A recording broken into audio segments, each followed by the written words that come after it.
В Абхазии в последние дни наблюдается слишком теплая для октября погода. Буквально до 9 числа солнышко будет ласкать землю своими лучами. Уже завтра, 4 октября, воздух прогреется аж до 26 градусов.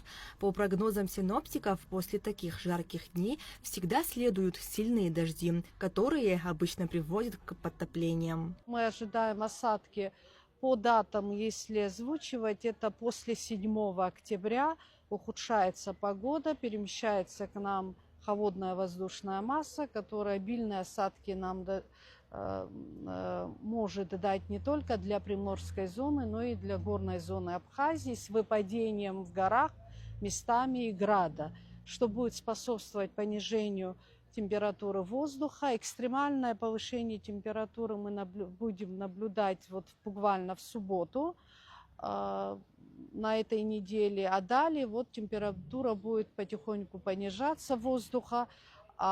Связанное подобное явление это исключительно с понижением, со стабильным понижением температуры морской воды, что будет способствовать формированию таких опасных явлений, как вот выпадение ливневых осадков и, соответственно, усиление ветрового режима. Насколько готовы коммунальные службы города Сухум? Ведь именно на них ложится вся ответственность по устранению последствий ливневых осадков.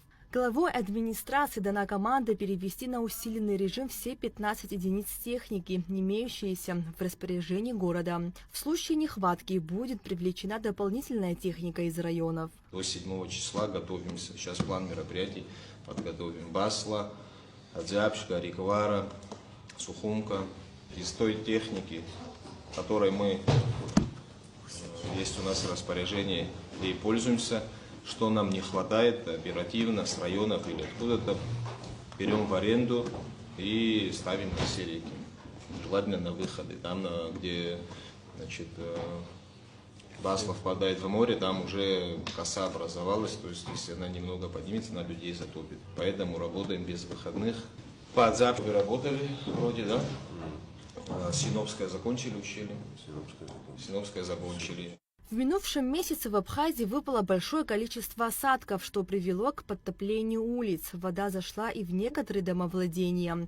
Основной ущерб нанесен дорожной инфраструктуре. Сильно пострадал и район Каштага. Наибольшие повреждения зафиксированы в Зукте, в Верхней и Нижней Ишере, частично в селах Яштуха и Баслата. У нас в центральной части города 8 ливневых коллекторов выходит в море. Будем выходы в море прочищать. Будем в районе Турбазы, Синопа, все реки, ливневки тоже заново проходить, просматривать, вытаскивать оттуда ветки, все коммуникации высвобождать. Работаем в этом направлении. Ну, в общем, если даже будут какие-то катаклизмы, администрация города готовится, готовы. Будем работать в усиленном режиме. Жители, которые недобросовестно относятся к ливневому коллектору, в ливневый коллектор подключают канализационный сток. Это все уменьшает пропускную способность в итоге. Поэтому, когда большой дебит воды выпадает, очень сложно с этим бороться. Открывали люки, сами прочищали руками, лопатами, техникой, тракторами, всем, чем могли.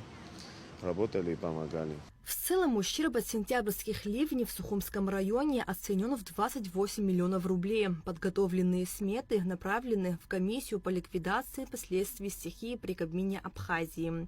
Уже 8, 9 и 13 октября не забудьте взять зонтик. Абхазию вновь накроет волна дождей. По прогнозам синоптиков ожидается значительное ухудшение погоды.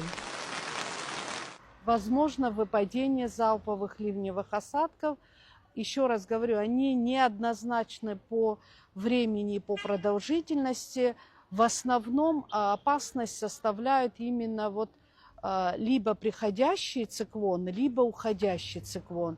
Между обычно равномерно распределяет атмосферные осадки, поэтому в первой половине октября, по датам, если говорить, после 7 октября мы ожидаем такие осадки, и подобные осадки будут наблюдаться и после 12 октября, а именно больше на сегодняшнем по долгосрочным нашим прогнозам на 13 октября. Предупрежден, значит вооружен. Ливневый дождь ожидается не только в центре Сухума. Никто не знает, где именно ударит непогода. Это значит, что все районы страны должны быть готовы к последствиям. Нала Чхинджиря, Камила Джопу, Раму Камке, Абхазское телевидение.